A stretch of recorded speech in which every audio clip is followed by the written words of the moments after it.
Hey there, friends. Welcome back. And Fireboy's playing Lego Star Wars. Day after day, week after week, month after month, year after year. It might actually turn into year after year. We'll see. This will definitely carry over into the new year. Um, but, you know, whether it is enough years to be year after year, I don't know. I don't know. Isn't that wild to think that I've been playing this game for years? And it will, like, or for over a year. And it will continue longer since we've made the adjustment. We made our switch to playing we made the switch to playing 7 different games at a time rather than just the one at a time. And so, you know, it's just gonna get more and more ridiculous as we go. But I'm content with that. I like this game, and there's something I enjoy. For me personally, there's something that for me is nice about having. I call it comfort media. And like that comes in the form of shows and movies and games and books and stuff like that. And basically what it is for me is like the way I put it is I find it to be very comfortable. Oh, we need this guy here. Nope, go in here. There we go. That's what we wanted. I find it comforting to have things that are like, oh, that's sweet. Things that are. Oh wait, what can we force with this thing? We just like continue taking it apart. Is that what's gonna happen here? Sweet. Keep breaking this. Happily do that. But having comfort shows for me, it's a matter of familiarity. And like I don't think it's actually a particularly abnormal thing. I think most people just don't like consciously. Oh, we can move that around if we need to. I just think most people don't consciously like think about it. But we all have those, like we all have that show that we could practically just watch on repeat for many. And there's some shows that are definitely the most common ones for that. You know, like I know Friends is a huge one for a lot of people roughly my age. All of us millennials. Friends is a big one. The Office is a big one. To a lesser extent, some people it tends to be Parks and Rec, I've heard. I even hear a couple other more recent ones. Like there's Archer that I know a few people who that they kind of consider that one their comfort show. The point is, okay, great. Let go of the thing. There we go. You know, everyone's got those types of things. So for me, the show is definitely Community. Highly recommended. If you haven't seen it and you're not aware of it, Community is highly recommended. And it kind of turned into my comfort show after like I watched it. I watched it the first time through. Absolutely adored it. Thought it was great fun. Love that show. Continue to love the show. But it wasn't until like the second time watching it that I really realized that it was going to be a comfort show, and like it has become my go-to comfort show. I didn't realize that until at least my second, maybe even my third watch through of it. And if you're already thinking like, wow, he's watched that show a lot, I've watched that show probably like it would not be absurd for me to guess that I have watched that show a grand total of 10 times or somewhere around that many times in my life. I absolutely adore that show. Oh, I see, it's up there. So we probably need to build a little tower. Wait, no, that's not what I don't care about. Build this on top of this. Whoops. Camera, you're killing me right now. Camera, what is happening? Oh, how that happened. What is going on right now? Camera, you're absolutely destroying me right now. Camera. I need you. I'm so desperate for you to work with me here. What if we... There? Okay, well, that's gonna get knocked over. We have to get up here. There we go. Cool. But yeah, it was probably around the third playthrough, or the second or third time watching that show that I kind of let it take over my life as my go-to comfort show. And the reason is because it was on like the second run through of it, that I started to realize just how much is going on in that show, if that makes sense. So oh wait, hold on a second. We've got ourselves a little platform over there. That, you come with me. But yeah, the show has a lot going on in it. And if you watch it multiple times, you'll start to notice multiple a whole bunch of stuff that you'll have missed the first time through, and that's a guarantee, because there's just so much stuff that goes on, like in the background of the show and each episode, and there's just so many small rapid fire jokes that come out over the course of the show that you can't catch it all in the first one. So I started watching it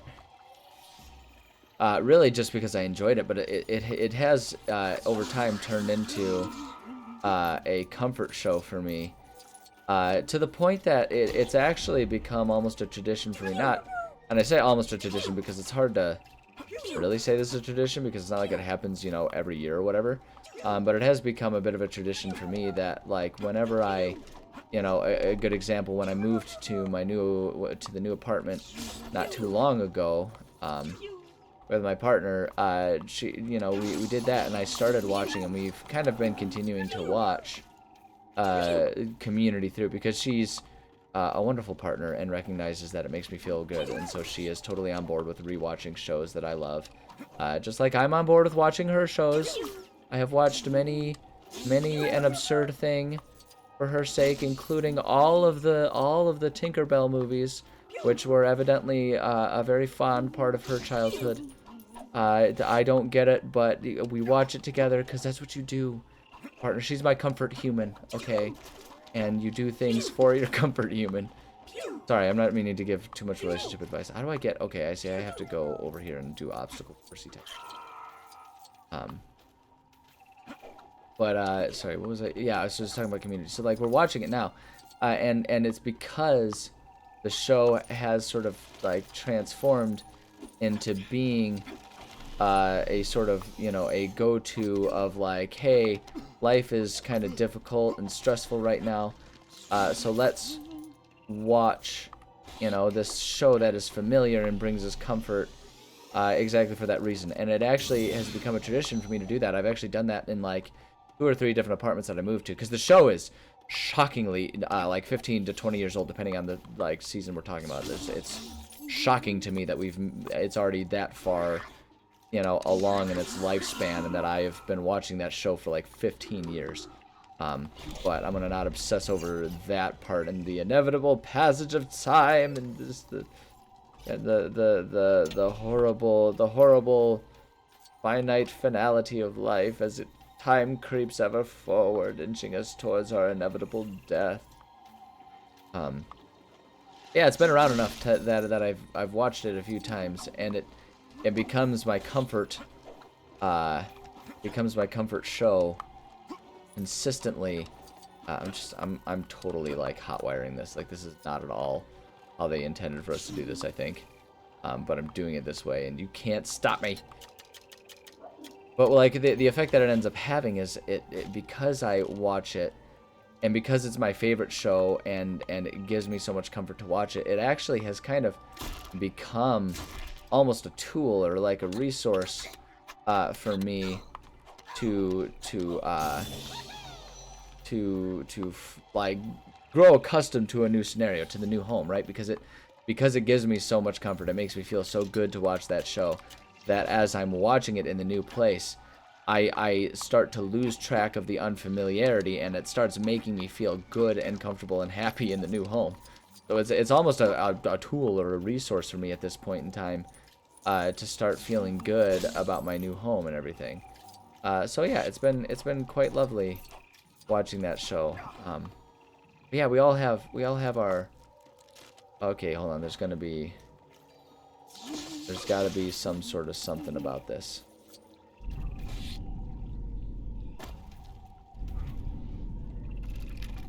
Oh, I see.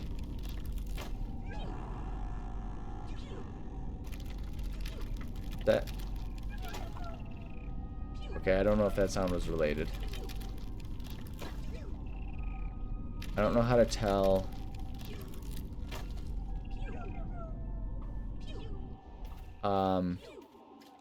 There's gonna be some sort of something around here that will tell us what the answer is. I know there will be. 1, 2, 3, 4. I declare a thumb war. Like, you can see the different lights. 1, 2, 3, 4 there. Right? There's different numbers of lights. But I don't know what the significance of those are. I don't know what that's supposed to indicate to me. Maybe we're supposed to come back to this one. Maybe we come back to that one, and once we've, like, found what the... Although the clues usually aren't that far away. Usually not that far away.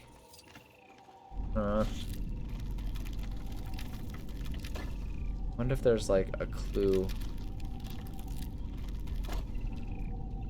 I don't even know how many different images there are. Okay, it looks like there's only 4 images. Oh, yeah, I don't know. There's got to be a clue somewhere around here. There's gots to be. There's just gots to be. How do we get? There is a lot of obstacle coursing going on around here. I wonder if there's... I wonder if I were to do this. I don't know if this one will... At the destination, will it show me? No, it's just gonna show me that it's right over here.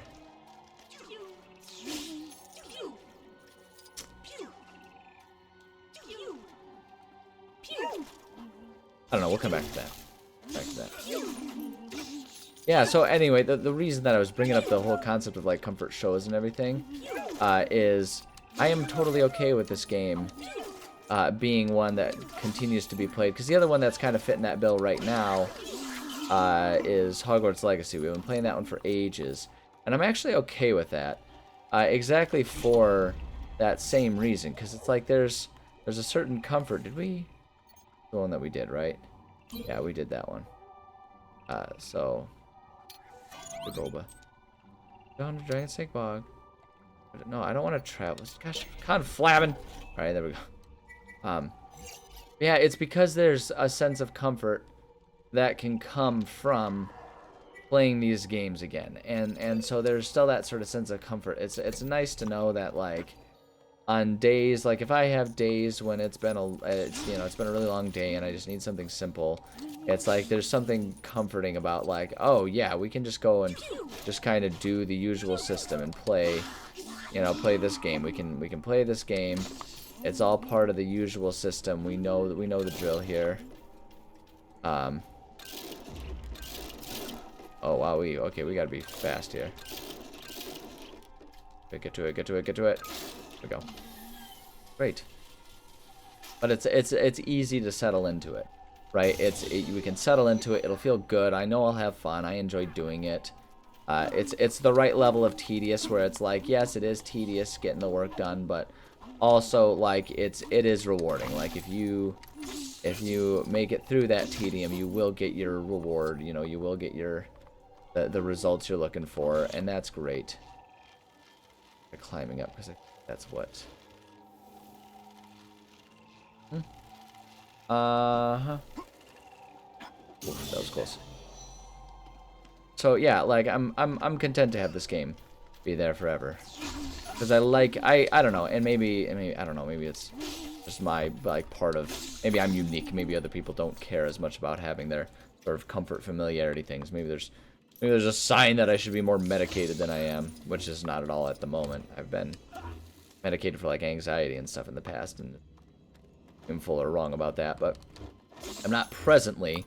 I always try to avoid doing that long term if I can. To try it, like, I always consider medication. It's kind of like I don't want to be on antibiotics for my entire life.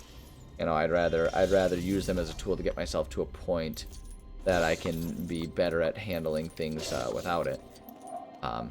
So like I say, maybe my obsessive need to have those comfort things is a sign that it's like, oh no, you need, like, more help. But using that comfort media is perhaps, or at least I would argue, a you know, a natural non-medication way of handling that, you know, exactly like that. So, I don't know, kind of like how, you know, with like music actually does that a lot for me too. I have certain albums that I will pretty consistently go back to again and again, um, because they give me comfort. I've got a lot of albums like that actually, and for me, like it tends to all be like mostly pop punk albums, because like I was super into that pop punk, hardcore, metal, stuff like that. But particularly that sort of like alt pop punk, you know, like Newfound Glory, All Time Low, Blink 182, those types of bands where we're not cool, we're not like quite talking Sex Pistols level of punk. I'm not that cool, right? But you know, I'm still kind of like cool adjacent or whatever. To justify my own taste. But like, there's a lot of albums from those bands that do give me a lot of comfort and that I'll listen to on repeat. Like for example, when I don't even know how much of this story I've talked about on my channel or anything, but it was actually a while back. My girlfriend, she was my partner. She was in a car accident, and it was a bad accident, and she in a couple different ways almost lost her life for it. I'm not going to go into too much detail because she's not here to express what she is and isn't comfortable about talking about as far as all that goes, because it was a very extreme traumatic event for her, as it would be for just about anyone. But at any rate, the reason that I bring it up is because at that time too, okay, camera, I really need the camera in this game to just like, stop being quite as much of a punk as it is. But I bring it up because is there? Oh, wait, hold on. Where am I supposed? Aha, there we go. Bring that over there. Perfect. That over here. Or when she was, when we were in dealing with all of that, like when she was in, you know, the hospital going through all kinds of stuff and everything like that, there was it was right around the time that All Time Low had released their newest album. As of me recording this, I don't know, they're still going strong. They're gonna probably keep making music forever. He said hopefully, because he can't handle change and he doesn't want to ever lose that familiarity. But they released their album, Tell Me I'm Alive. And so I listened, when I had to drive to and from, both when she was in the hospital and then when she was with her parents, with her family. Oh, hey, look at some of our rainbow effects are happening. Finally noticing a rainbow effect. But when she was enduring all of that, when I had the drives back and forth, that album was the perfect length to listen to it one time through, you know, unless traffic was particularly slow or whatever. But I would listen to that album one time through, and I listened to that album so much that listening to that album on its own put me in the top 1%, 1% of Spotify listeners to All Time Low, to the band. That album alone, like I love the band, and so all of their songs contributed, but there's no way I would have been that high without listening to that album as many times as I did. And while it has certainly slowed down because we have, thank goodness, moved past the sort of, at least the, like, you know, the non-chronic components of those traumas. I mean, you know, there's always, whenever you go through something as traumatic as like a really bad car wreck and stuff like that, there's always going to be some stuff. Like, you know, I mean, like even for the people adjacent, not that I would ever claim that what I went through was even close to being as hard as how she went through it, because I wasn't in the car with her when it happened. But like, you know, when my ma was going through her cancer treatment, so she's in remission, there's still like hard parts about, you know, there's still like quote unquote emotional scars and stuff that leave with it, you know, and so there's still always going to be those types of things. But so, you know, but that said, the reason I say it is like, even though we've kind of largely gone past it, that album is always going to be such a special one to me, and I will re-listen to that one again and again.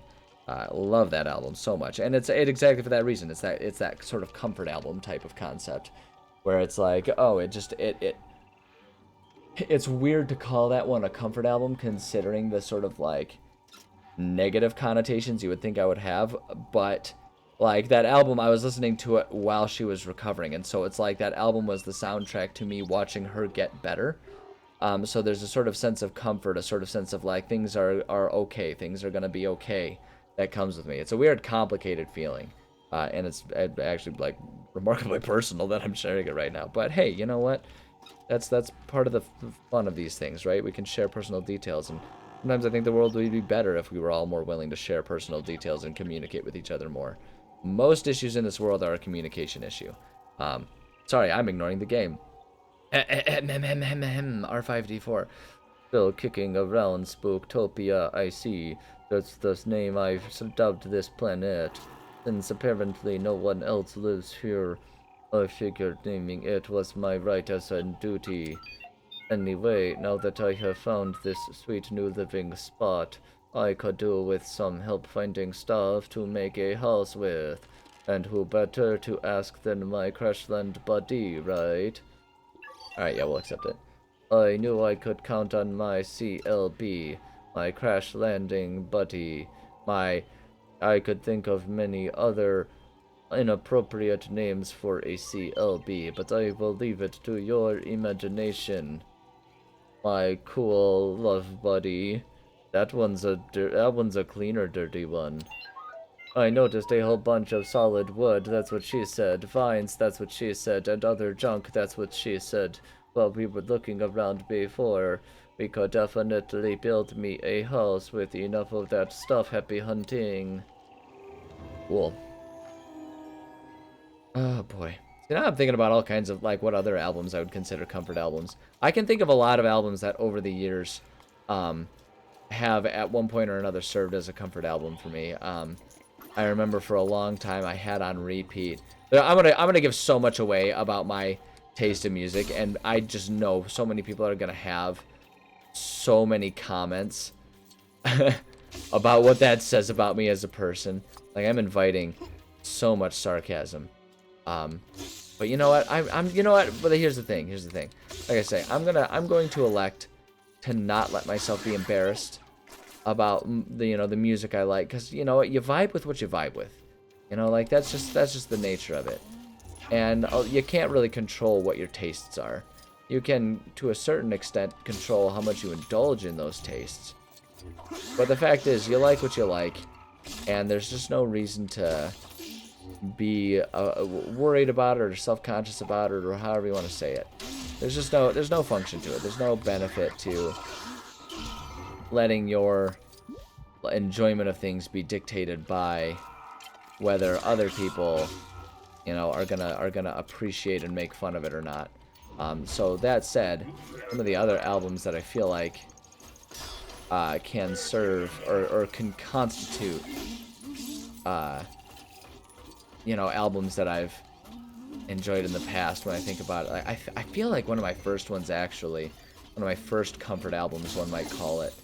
I can remember back to loving, oh shoot, what was the album title?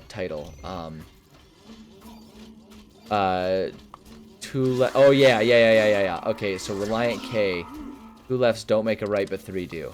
I loved that album when I was a kid. I listened to that album like nobody's business, and that was a gateway into more of sort of that pop. Like, they were kind of my gateway into pop punk. They were the first band that really got me excited about that genre. And that led into, actually, that was around the time when I discovered Blink-182's Take Off Your Pants and Jacket. Loved that album. Listened to that album so much. That one, and then that one eventually led into me also really liking and enjoying Enema of the State, also by Blink-182. Loved that album. Still do love, like, I'm saying all this past tense, I still do love all these albums. I will listen to any of these albums. I don't have them quite as on repeat as I might have once had them, but I do love them. They're so good. What else was that? I feel like that then eventually led to, I had a big phase where on repeat I had Fall Out Boy on repeat. Quite obsessed with their music. Particularly I really liked, most people really liked Infinity on High, and I feel like that was kind of their, like, big one, where they really started to kick off.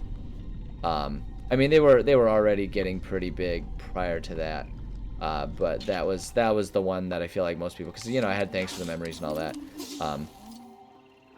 But personally, I was much more into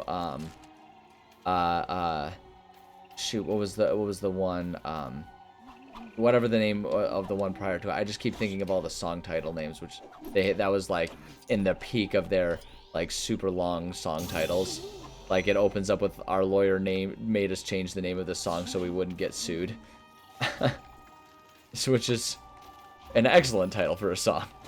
I appreciate it quite a bit. But yeah, I was super into that album for quite some time. What is still around in this area? What things am I missing? Ah, here we go. More vines. That's what's over here. More vines. Is that the last of our vines? There we go. That was the last of our vines. We needed them. But yeah, I listened to that one, and that one eventually led to also I was very into the album after that. What was the Folie à Deux? Folie à Deux. That was the name of the album. Again, I kept thinking of their song titles. Yeah, I loved Folie à Deux. That was such a good album. Gosh, see, now I want to sit and I want to listen to all these albums on repeat. Good albums. Like I say, it's like I'm definitely giving away my my upbringing, my childhood, my younger years. The era that I grew up in. And it's so funny too, because right now it's like I'll list these albums, and so many music buffs will be like, oh, those are such, like, those aren't the classic albums, right? Because like there's still sort of this attachment, I feel like, that a lot of people have. I mean, to like boomer generation music, and don't get me wrong, it's great music. I mean, when you look back on what were some of the best albums of all times, like yeah, of course we're going to continue to include discussions of the of like Queen albums or Rush or Queen, Rush, who am I thinking of? Pink Floyd, right? Like we're all going to continue to respect and appreciate those albums, and they are good albums. But like the fact of the matter is, like, I listen to those and I like those, but it really is more out of a more educated mentality for music, right? It's like, because it's like those are albums that I can recognize are good and worth listening to, and that's what drove me to listen to them in the first place. Because I didn't grow up with those albums. Those albums were my parents' fare. They weren't actually what I was super into as a kid. So it's an interesting thing, because like I know so many people would hear me talking about all these like emo band albums and think like, ugh, he has that taste in music. It's like, of course I did.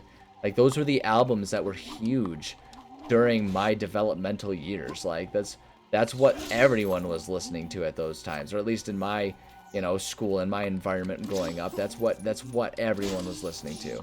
Like, we couldn't get enough of that. Absolutely could not get enough of it. And so yeah, it's like naturally that's what I'm gonna be. That's what I'm gonna remember. Because there was even more besides that. I mean, like when I got to college, that's when we kind of switched to like that's when I started to appreciate more. I don't know if I want to use the word sophisticated. I feel like that implies that there's like nothing sophisticated and valuable about these other albums I'm talking about, which I don't think that's true. I don't think that's fair. But like, you start to develop a more sophisticated taste. So like in college, we start adding in, we have the Killers, and they're like 2 albums. Like what was it? Like Hot Fuss, Hot Mess. What's Hot Fuss? I'm blanking on the name of the album, but like that one was big. Everyone listened to that. There was that Fit too, although this one would probably get a lot of side eyes. Where Owl City was huge for a long time. I definitely had what was it, Hello Seattle on repeat for the longest time. It's still good. I'll still listen to the crap out of some Owl City. Good music. I don't care what anyone says. And you know what? And here's the thing. Here's the thing that's funny about that too, because we're talking about, you know, you have all the classics. Like people are like, oh no, you gotta listen to some real music. Like, you know, you gotta get Rush. You gotta like Tom Sawyer. You gotta get Styx in there. Heck, you know, people might even allow AC/DC to be part of that conversation, right? You could get Queen in there. But the reality is, back when the boomers were listening to music, right? Like when I think about my parents, you know, and like, you know, my parents, you know, for them it was really big, like with the Beatles and stuff like that. You know, the Beatles were really big. You had all those like similar bands along uh those eras. You know, you had Three Dog Night, all of them being real big at the time. I'm trying to like sound sophisticated and come up with band names, right? But it's like it's kind of irrelevant because their parents would be like, oh gosh, it's that type of music, and then for the longest time it'd be like, oh gosh, yeah, it's all just like typical and stuff like that. And then we loop around, and then like they get to look back and be like, no, that was great music. And so it's like, mark my words, give me 20 more years, and everyone's gonna look back at these albums that I'm saying, they're gonna be like, oh, absolute classics. Now that is good music. And then whatever weird dubstep rap stuff is happening. Although both of those things are not really hip. I guess rap is kind of having a resurgence right now, like rap with hip hop. That's pretty big right now. Like Kendrick and all of them are having some surges lately. But dubstep really hasn't been a thing for a little while. We've kind of moved on past that. But you know, whatever the new stuff is in 20 years, you know, that's when, you know, where everyone will be like, ugh, you're just not listening to good music. Music's not as good as it once was, right? And everyone's gonna be like, I really miss Panic at the Disco. You know, and like that's where it's gonna be. People are gonna be looking at Panic at the Disco and they'll be like, Brendan Urie was the Freddie Mercury of his age, right? That's when people are gonna start making those things, and people are gonna be allowed to take it seriously when they say that. Mark my words, it'll happen. Anyway, good to see you again. Swamps like this are hard to come by these days. Authentic, dank, and stinky. Digabah is the undisputed king of swamps. I don't even get me started on Naboo swamps. Alright. Yeah, great. Did it. Okay, so we still need to find 3 more bits of, like, whatever we're finding, which seem to be coming from busted up computer parts or something. Oh, man, I'm struggling to figure out what the pattern is here for some of these, but it's fine. It's fine. Yeah, I don't know, man. Like, I love music, and the thing is, too, for me, like, I have my favorites, and they definitely trend towards, you know, the high-energy pop-punk type stuff. You know, I've been super into a lot of bands like that. There's one band that I really wish actually had more recognition and attention that they do get, or that they did get. They're not super active these days, but the band Hit the Lights. Ah, gosh, they've got a couple really good albums that really have just constantly flown under the radar, and I think it's a shame. I think it's a crying shame that they don't get more recognition than they do. But like I could listen to their album Skip School Start Fights, just absolutely on repeat. I would love that. Yeah, let's return. I would absolutely happily continue to listen to that album just on repeat. It's good, solid music. Like I think it's better than people nowadays would give it credit for, because it is simple. But frankly, looking back at the Beatles, arguably agreed upon by most of the world to be one of the best bands in the world, their music was pretty simple too. Like they weren't doing anything complex. They were just doing something good and reliable, and they started to change and they added more complexity over the years. But the fact is, you go back to their early catalog that people still love, Twist and Shout, you know, like those types of old songs along those runs when they were still kind of doing the Chuck Berry blend of rock and roll that they did at the time. Those weren't complicated songs. They you know, they had their own sort of experimentation. They might have been more complicated compared to other things that were happening at the time. But by today's standards, there's not anything too complex or groundbreaking happening in that era. They just did it well. They did it well and reliably. They pumped out, you know, single, LP, EP, album after album of songs that were just straight bangers. People loved them. They were fun to listen to. They had good energy. People enjoyed it. And, you know, there's value to that. You can get more artsy with it, but artsy doesn't necessarily mean good, and not artsy doesn't necessarily mean bad. So, anyway, sorry, I'm soapboxing hard right now. The game. Nice fall. This should definitely be enough for you to build a house with. We talked about you doing the building too, right? Well, you're here now, so you might as well. Blammo! There's the stuff. Sweeten the deal. How about I let you decide how my house should look? That sound fair?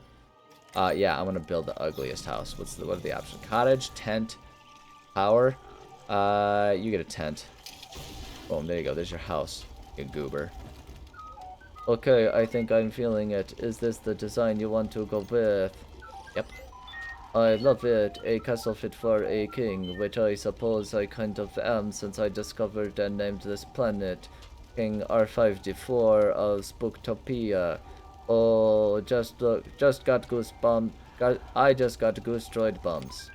Of course, even as I ascend the noble staircase of the monarchy, I could never forget my faithful Kolb, who's journeyed with me from the start. A token for you. Peace out, cool licking brother. You can replace cool with any words you want there, and you can just add licking brother, and it will be wonderful combinations of weird, gross, and maybe sexy. All depends on your imagination. Okay, anyway, wow, we're actually making good progress on this. Go to the data card here. At that. Oh boy, man, I really did get talking about music, didn't I, on this? I love talking about music. I could sit and talk about music and validity of it. Because, like, one of the things, too, for me in talking about music, and one of the reasons why I love talking about music, and, like, one thing that you know, not that I really am in position to judge this exactly, but I think that people largely find it pleasant to talk about music with me, because the fact is I actually do have wide-ranging tastes in music. I absolutely have my favorites as far as genres and bands and albums and everything goes. But I genuinely will listen to just about anything, and I can find value in most music. You know, like one of the biggest ones for me is my willingness to profess that I do actually completely, I say this without irony, and I know this will be a controversial thing. I'm going to get canceled by some people. Some people are going to be like, oh, he's one of those guys. I can't watch him anymore. I refuse to that. Django, why are you so worthless? It's a lizard. Kill it. But one of the things that I will regularly profess about music is that I actually agree completely that Taylor Swift is an excellent songwriter. And I know that that's a controversial take. I know there's a lot of people who would strongly disagree with that. But my argument for that is, okay, so wait, so what if we get, oh wait, hold on. I bet you we can, if I do this. Yeah, there we go. That's how we can get him up there. No, there we go. There's your grapple. That's how we do it. There we go. Grabbed it. Got it. But yeah, my argument for her being an excellent songwriter is the fact that her songs are incredibly coverable. And what I mean is you can listen to covers of her songs in just about any genre. Like, people can get as wild and wacky as they want. Retro mode. Oh my gosh, I kind of love retro mode right now. This sepia is so warm and cozy and comfortable. I kind of adore this. Holy crap, I'm actually really into this look. Alright, let's set that destination to go grab that thing. But yeah, like, you can listen. There's so many Taylor Swift songs have been covered in so many ways, which I imagine is actually kind of related to, like, what her whole lawsuit issues were about having, you know, control of her own music as opposed to the record labels having control of her music, because I imagine part of it is she wasn't quite as happy with just how you know, sold to others her music was being, which I totally get and respect. I totally get that. But to keep it on the point of that I was originally making, like, to me, the argument of her being an excellent songwriter is based on the fact that there are so many covers of her songs in so many different genres of music by so many different artists, and they all sound good. Like, it doesn't matter who's covering what song. Is there, like, any indicator about which one should be which? Here, no, nothing that indicates. Maybe that's a 2. Maybe that's a 1? Because there's like one object. Like, I'm trying to figure out what the... I'm trying to figure out what the pattern is here. These. Don't know what they would be.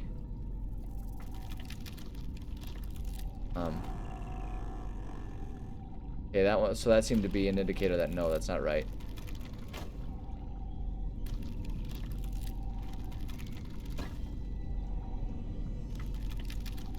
Right? Like I heard a noise. Like, I'm wondering if there's like if I should be paying attention to how these things flash or whatever. That seemed to say no. They go away and they come back, and I don't know if like that's supposed to be an indicator in some way, shape, or form. No, because they're just doing that anyway.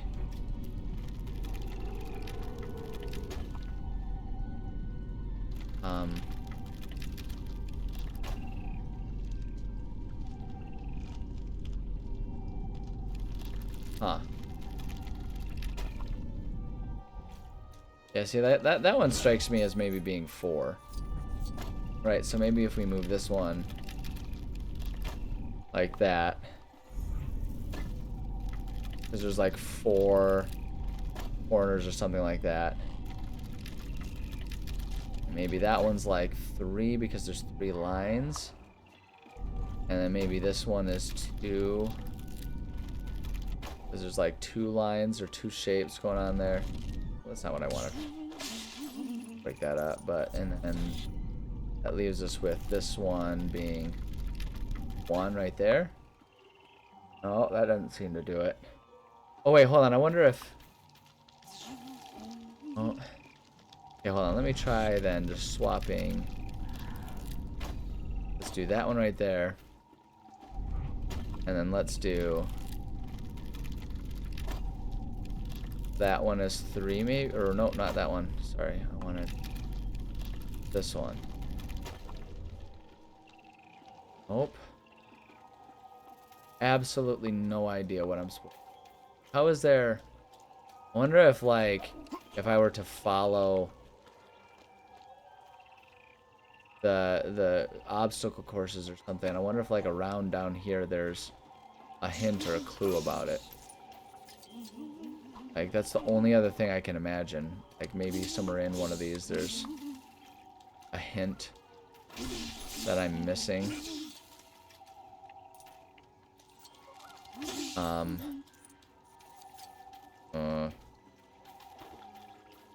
I would actually really like to figure this one out before the end of the episode. But yeah, anyway, sorry, I was kind of in the middle of trying to make a point. You know, where I was talking about how I do feel that, like, Taylor Swift, despite the fact that I'm, like, really just 0% interested in Taylor Swift's brand of music. I've got no problem with it, but it just doesn't do it for me.